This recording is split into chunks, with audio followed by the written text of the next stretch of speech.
Well, let me tell you something, brother. I got the drip, go. I got the tips, go. Damn, I got the drip, go. I got the tips, go.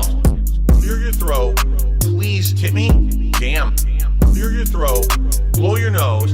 Damn. Damn. Snort, snort, snort. Go, you drip. Snort, snort. I got the drip, go. In addition, if we get the $100 tips goal raised today, I will put on the silly Pikachu hat in honor of the Pokemon Scarlet stream. Now, every single time that we have played Pokemon Scarlet as a daytime stream so far, we've hit the goal and I've worn this silly hat. However, when this was a night stream, we saw a significant decrease in viewership, engagement, and support, and we never, in those 3 streams, we never hit this goal. So it definitely made sense, and it worked bringing it back to a daytime stream because then we immediately hit the goal again. Thank you to those who've been supporting the Pokemon streams. I really appreciate that. Hope for another good one today, right? Awesome. Now, I have been seeing some pretty hilarious stuff going on my Pokemon videos on YouTube, and what I mean by that is comments. As you know, I tell people to comment on the videos and leave me your feedback. I've actually been seeing a small group, it's not a large group of people, but a small group of people start to criticize the Pokemon Scarlet playthrough. And the comments that I'm reading, quite frankly, I'm baffled. All right, and here's why I'm baffled, because I'm a 14-year content creator, and I have made content for so long that I have seen people go from one attitude entirely to now the other attitude. So allow me to explain. When I first started playing Pokemon many years ago, Pokemon Omega Ruby was my first playthrough. And those first couple Pokemon playthroughs, we didn't have any interactivity with an viewing audience. It was just me playing the games for myself, and essentially, I would stick to what I would consider a staple party of Pokemon that I really liked using throughout the course of the playthrough. Now, I'm not saying those Pokemon never changed. I'm just saying that whenever I had a great Pokemon, keep it in the party, level it up, keep it in the party, teach it more abilities, keep it going. And I would do that for a lot of the playthrough. What happened was, people would complain. Wow, Phil, I mean, yeah, you're doing well in the playthrough, but basically it makes it not very entertaining to watch because you have a tough and strong and well-balanced party of Pokemon. You steamroll the game. In any situation, you have a Pokemon that's adapted to that situation, and you just toss them out there and you dominate, and there's no real feeling of risk. There's no feeling that you're ever going to lose a fight. These games are already kind of easy, and you basically are cheesing the game to win, right? And that's not very entertaining. And that was a direct criticism that I used to get from my earlier Pokemon playthroughs back in the day, okay? So over the years, I adapted and I changed. What am I today? I'm an interactive streamer. Now,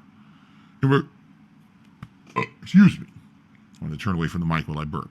In regards to the Pokemon playthroughs I do today, I have a completely different attitude and a completely different mentality. Now, you dictate what happens on these streams. If people want to name a Pokemon, go for it, and that Pokemon joins the party. And that Pokemon may or may not be geared towards the fight I'm about to do. And we've seen a couple times in this particular playthrough where I went to a gym battle, my Pokemon not only were underleveled, but they weren't the right type for the gym fight, and I narrowly got by the skin of my teeth. Hell, I just lost a fight to Nemona, who's your rival in the game, because all my Pokemon were not the right type for that fight, and I didn't even know what I was going to fight in that particular case. It was just the Pokemon that had, at the time, been chosen by the viewers. And I got my ass handed to me. And I'm like, wow. I felt like it was kind of cheap, because she had a Pokemon that literally insta-killed everyone in my party with one hit and always went first. So I don't know how I was supposed to beat it. But the point I'm making here is, there's either I play to the best of my ability and my knowledge of Pokemon, and I have a well-balanced party, and I literally adapt to every situation, and I trounce the game, or I put the power in your hands, and it's a more interactive and fun experience in that way, where you never know what's going to happen. We don't know if the Pokemon that I have are going to be, apt for that challenge that's coming up. And there's a lot more air of mystery, a lot more air of suspense, and especially some of the gym fights we've had and things have actually been quite suspenseful in this playthrough so far, correct? So what's funny is I'm seeing comments on my videos now saying, man, Phil, this playthrough sucks. You act like you're an idiot to Pokemon, but you've played Pokemon for the longest time, but look at your choices. You got the wrong Pokemon in your party. I can't believe you lost a fight to Nemona. No one ever loses a fight to Nemona. And this is an embarrassment, and your playthrough sucks. I'm serious. These are the comments that people are leaving on my videos now, and I'm like, So basically, I've been around long enough as a content creator that I went from doing it one way and it was boring because I was doing it that way. So I changed it up and I do it the other way, and that's just wrong. So basically, you can't please anyone. You do it one way, it's wrong. Do it the other way, it's wrong. Well, for me, I love playing Pokemon with you guys. I love giving you the power to choose what you want. If you want to name a Pokemon, if you want that Pokemon in my party or whatever, I'm okay with that. And I think it is more challenging to maybe try to win certain fights in certain situations when you don't have the 100% appropriate party at all times at your disposal. In fact, I think it's quite interesting and fun to be taking this on and having an air of challenge to it rather than just trouncing the game and stomping all your enemies into opposition because you always have the well-balanced party.